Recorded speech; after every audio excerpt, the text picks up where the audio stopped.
Oh non. Je suis absolument crevée. J'ai dormi que 5 heures. Je sais pas pourquoi. Enfin, je sais pourquoi. Parce que hier soir, oui. Ouais, non, déjà, remontons dans le temps. On va commencer par hier après-midi. Parce que il y a un truc qu'il faut que je dise quand même. J'étais donc à la bibliothèque de l'université pour travailler donc sur le projet de groupe qu'on a à faire en marketing, sur l'analyse de pub, etc. Et donc j'étais donc avec un Français qui est dans mon école et une étudiante allemande. Et on parlait tous les trois du fait que on a donc un bouquin de 800 pages à lire pour le 18 février, notre examen. J'aime les challenges. Et qu'on a réussi à en lire, parce qu'on se partage les fiches, on a réussi à en lire que 6 sur les 27 chapitres du livre. Donc on s'est dit que clairement notre vie commençait à être un petit peu compliquée, hein, sachant que je pars du 11 au 15 février à Stockholm.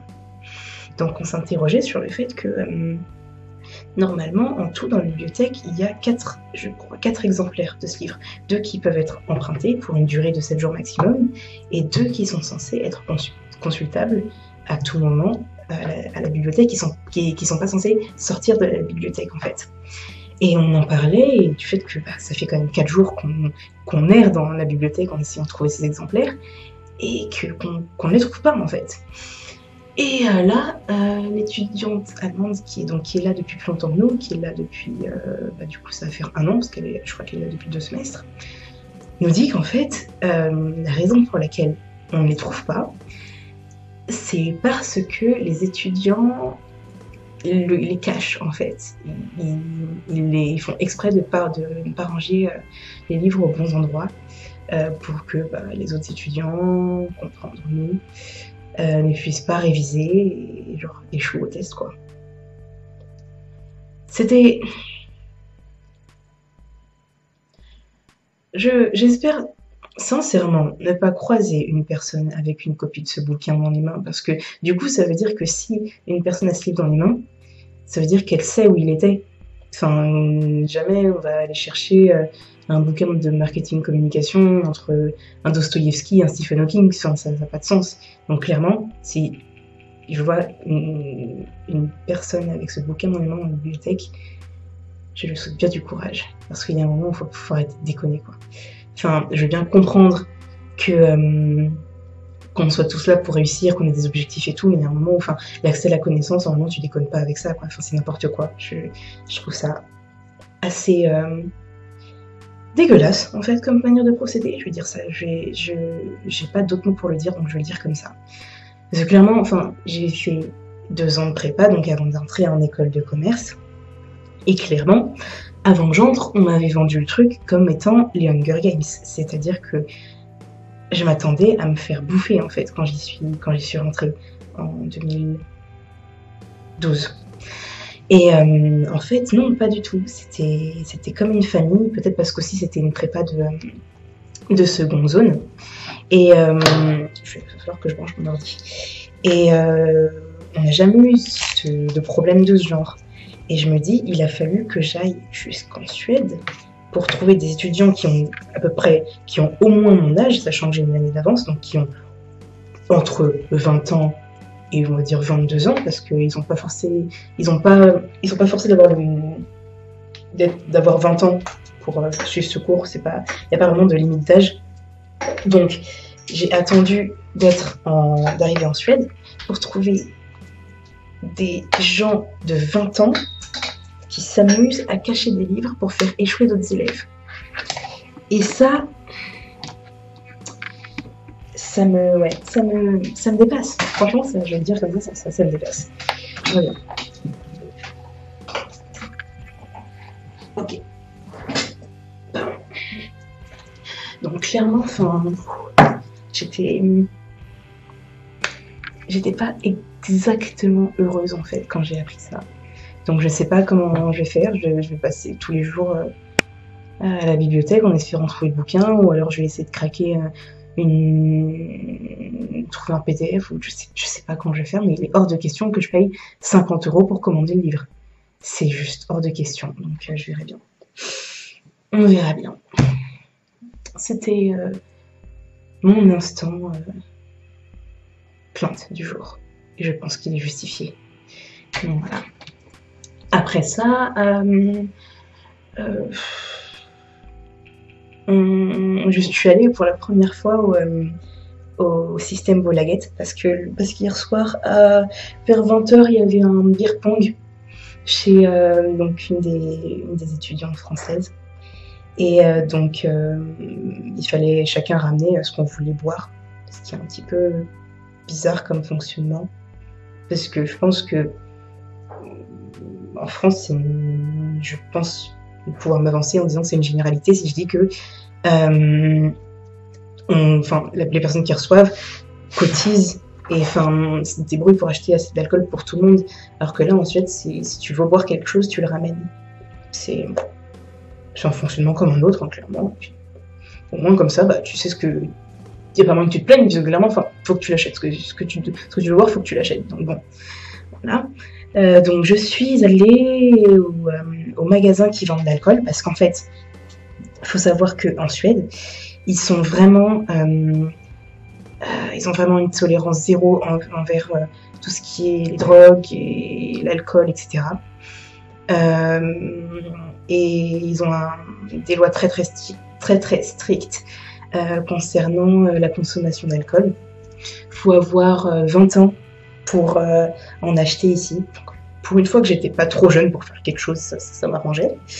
Donc voilà, donc ils ne vendent pas d'alcool dans les supermarchés, etc. Ils ont une enseigne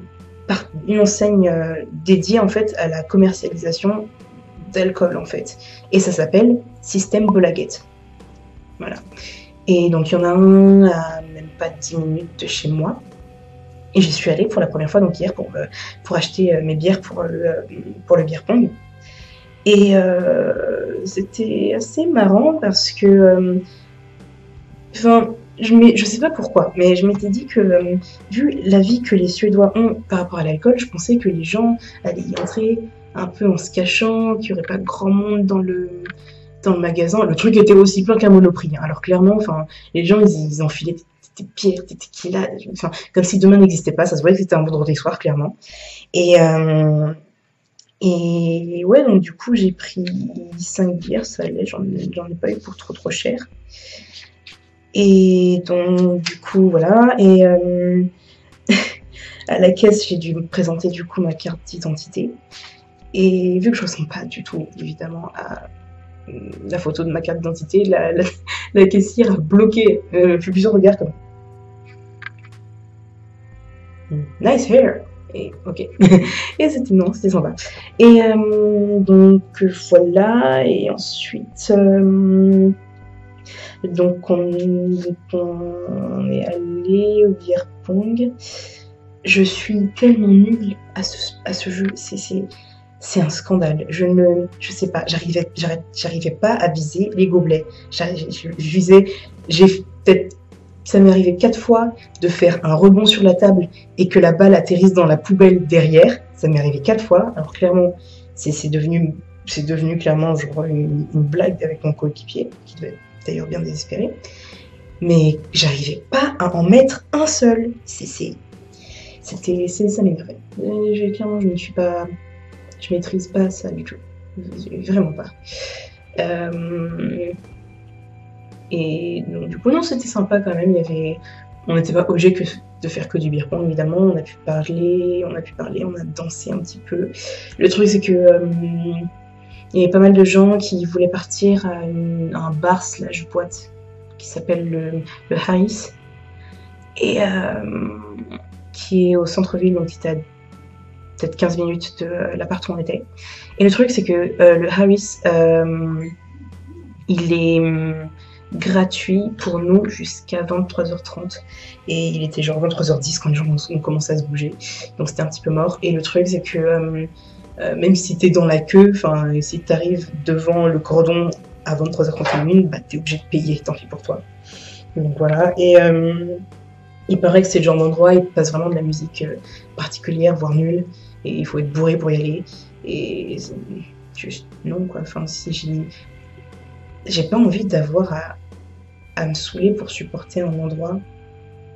Enfin, je préférais aller à un endroit où je puisse danser et apprécier la musique plutôt qu'être sur une autre planète, quoi. Mais bon, je suis la seule à pas y être allée, donc j'aimerais bien y aller quand même une fois, ce serait pas mal. Et puis au pire, bah, je souderai le DJ pour qu'il passe de la musique décente. Du coup, voilà. Et ouais, non, c'était cool. On a parlé de plein de trucs et non, franchement, c'est vraiment une belle expérience de se retrouver avec des gens qui viennent d'autant de pays différents, qui sont là pour faire des choses aussi différentes. Et c'est tellement rafraîchissant, je sais pas si c'est l'adjectif approprié pour ce genre de situation, mais ça l'est en fait. Parce que, par exemple, j'ai dû poser une question que je n'avais pas posée depuis hyper longtemps et qui était « Qu'est-ce que tu fais dans la vie ?» Et ça montre bien que clairement, il fallait que je change d'air parce que, après 4 ans, je crois, de prépa/école de commerce, à la fin, tu traînes un petit peu avec les mêmes gens qui ont fait les mêmes choses, etc. Là, je rencontre des gens qui veulent travailler dans l'éducation, qui veulent bosser dans le tourisme, qui veulent bosser dans l'écologie. Mais c'est génial et c'est trop. Ouais, non, franchement, c'est cool. Et puis, on est à la fois tellement différents et on a à la fois tellement de points communs. C'est-à-dire qu'on peut parler à quelqu'un à une Tchèque, à une Espagnole, à un Allemand, qui est là pour faire pas du tout les mêmes choses que toi, qui a pas le même âge que toi, qui a pas vécu les mêmes choses que toi, et on va mettre du Martin Garrix et tout le monde va danser exactement pareil. Et je trouve ça assez magique, quoi. On rigole pour les mêmes choses, on déconne sur les mêmes choses, et franchement, c'est bien. C'est définitivement ce que je cherchais quand je suis partie, et je suis contente de trouver ça, en fait. Je me dis que c'est pour ça que je suis partie, c'est ce que j'ai trouvé, j'ai pas été déçue. Et ouais, c'est vraiment bien, c'est vraiment bien. C'est vrai que après les 2 premières semaines étaient un peu dures quand même. Je pense que ça doit être un truc, je pense, commun. Je dois pas être la seule à qui ça arrive. Quand on arrive à un endroit où on est censé rester un bon bout de temps, on a toujours un temps d'adaptation, on a toujours des moments où on remarque que les problèmes, on a du mal à se focaliser sur la chance qu'on a d'être à cet endroit, à ce moment-là précis de notre vie, et on a du mal à se focaliser sur le positif, et on remarque que les trucs qui vont pas, les trucs qui nous ont fait chier, et ouais, je pense que c'est normal d'avoir un petit peu un coup de blues et tout, j'avoue que même si je me suis toujours rendu compte, et que je me rends toujours compte de la chance que j'ai d'être ici, les premiers trucs qui m'ont frappé quand même, je dois l'avouer, c'est le fait d'arriver, que mon corps subisse des températures que j'avais jamais vécues jusque-là, que peut-être il se passe pas un seul jour sans que je doive dégainer ma carte bleue. Au début, il y a de quoi se plaindre un peu, quoi.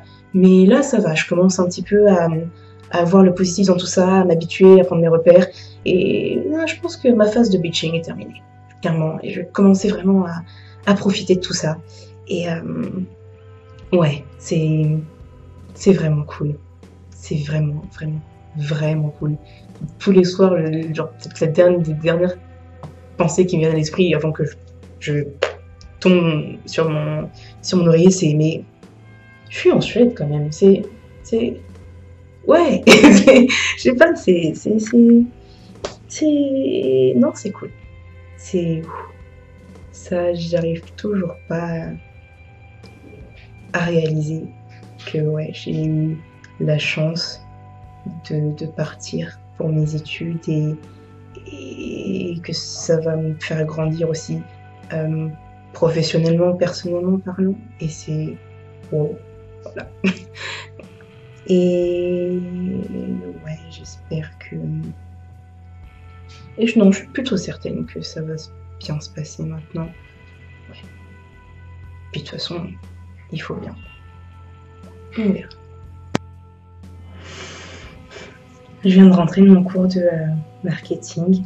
Comme vous pouvez le voir, j'avais une présentation à faire aujourd'hui.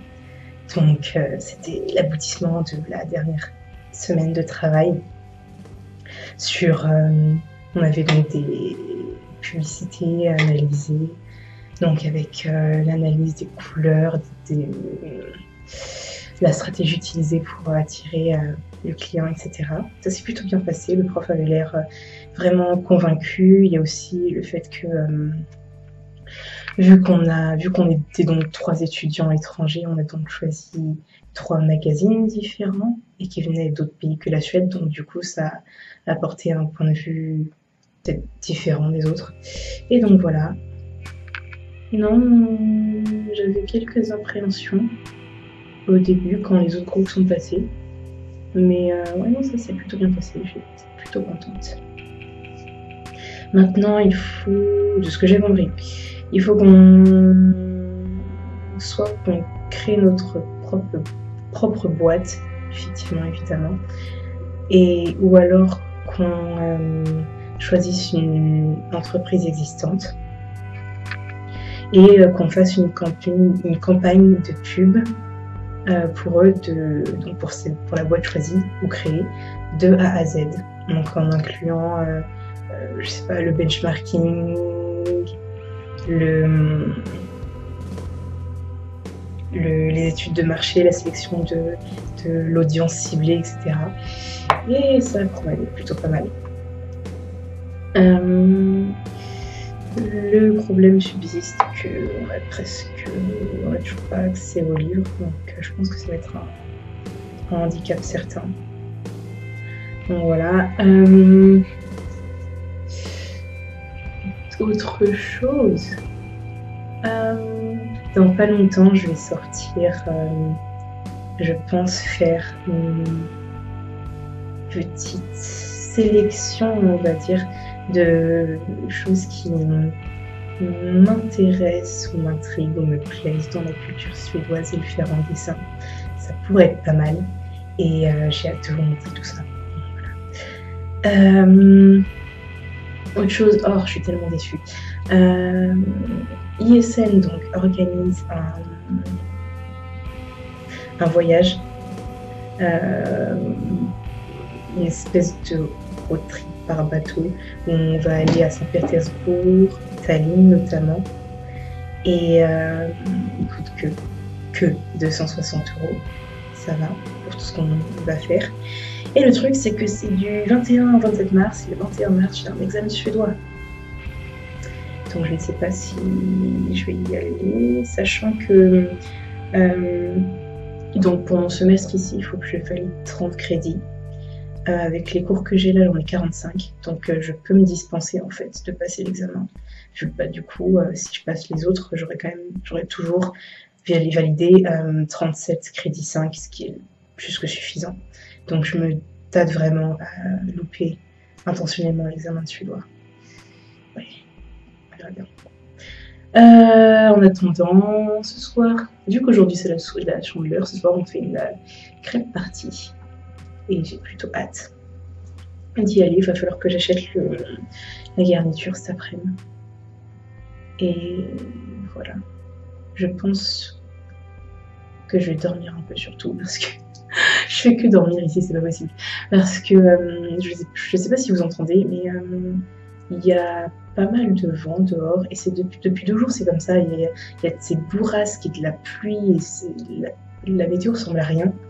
Et hier, il y avait une fat tempête et ça m'a empêché de dormir. Et à 3 h du matin, j'étais encore debout. Et j'ai dû me lever à 7 h 30 ce matin, donc je ne suis pas super fraîche, on va dire. Voilà. Je vais essayer de dormir un petit peu.